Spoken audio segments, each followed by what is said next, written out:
Hello gamers, I love open world games, and today, I'm dropping the definitive list. These are the top 10 open world games for Android and iOS that are absolutely worth your time in 2025. We're talking the must-plays. If you're new here and love mobile gaming, hit that subscribe button right now. Ready to explore? Let's get started.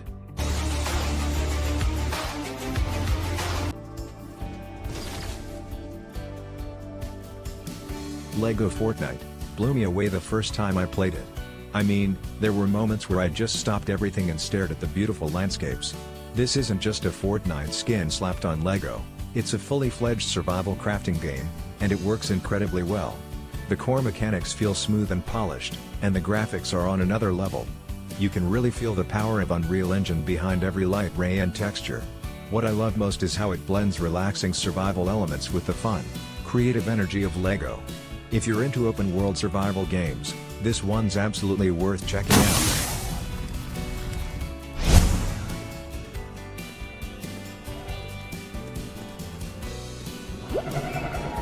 Spirit Crossing is one of those games that instantly gives off good vibes. It's a multiplayer life simulation game from Netflix, and even though it's still in early access, it already feels incredibly polished and thoughtfully designed. You can explore, build, and just take your time doing whatever feels right. What makes it even better is the multiplayer aspect. Playing with others adds so much life to the game. The open world gives you a lot of freedom, and it doesn't force you into a rush. If you're into chill, open-ended games with a social twist, Spirit Crossing is absolutely worth checking out.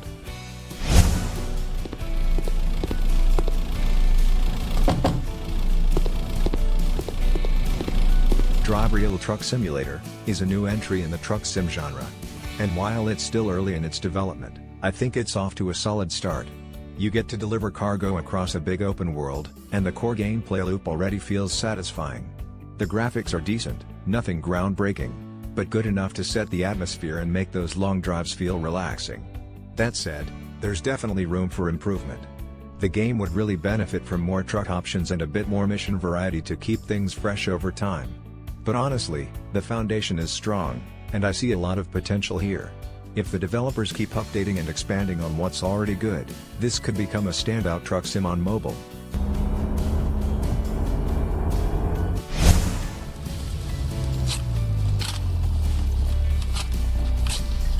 Harekat 2 feels like the mobile version of Armor Squad.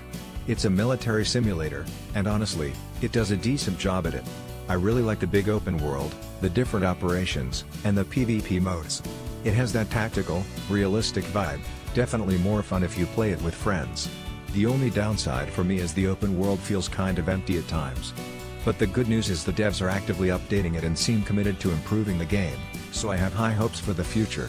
If you're into military sims and want that kind of experience on mobile, Harekat 2 is definitely worth checking out.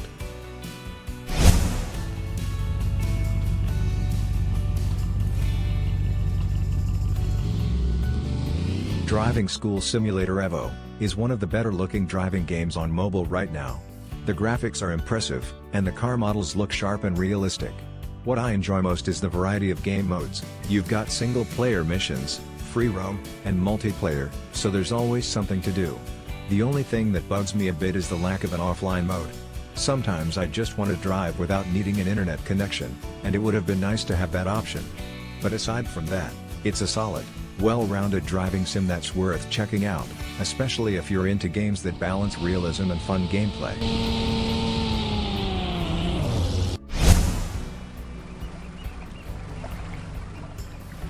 Dredge is one of those games that quietly pulls you in and doesn't let go. I played and completed it on both PC and mobile, and honestly, it's an addictive, atmospheric experience no matter the platform. You control a small fishing boat, upgrading it over time and slowly uncovering a world that's way more mysterious than it first seems. The gameplay loop of catching fish, upgrading gear, and exploring strange waters is satisfying. If you're into slow burn, exploration-based games with a mysterious twist, this one's an absolute must-play.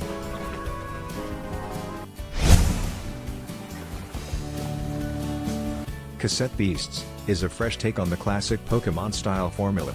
It's an open-world RPG with a cool twist. You don't collect monsters, you collect cassette tapes, and each one lets you transform into a unique creature.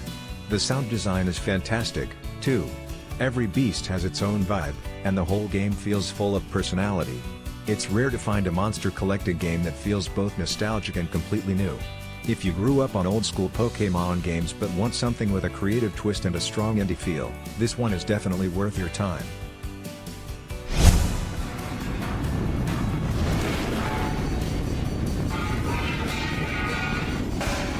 Subnautica Mobile is finally here, and I've been playing it non-stop since release. In one of my previous videos, I said Subnautica is one of my all-time favorite games, so I was really curious how it would translate to mobile, and they nailed it. The experience feels almost identical to the PC version. What blows my mind is just how well it runs on a phone. I still can't believe something this detailed is playable on mobile. Yeah, the game is a bit pricey, but it's absolutely worth every penny if you're into survival, exploration, or just love atmospheric games.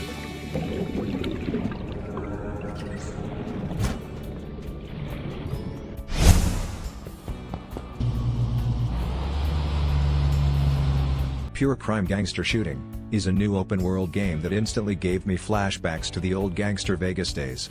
The open world is huge, and there's something satisfying about just roaming around, causing mayhem, and seeing what kind of trouble you can get into.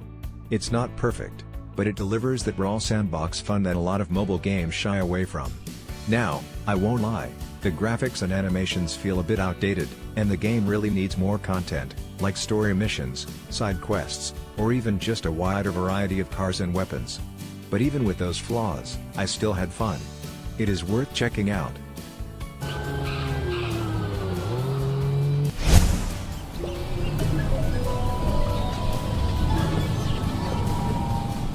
Sunday City is a life simulation game set in a vibrant open world.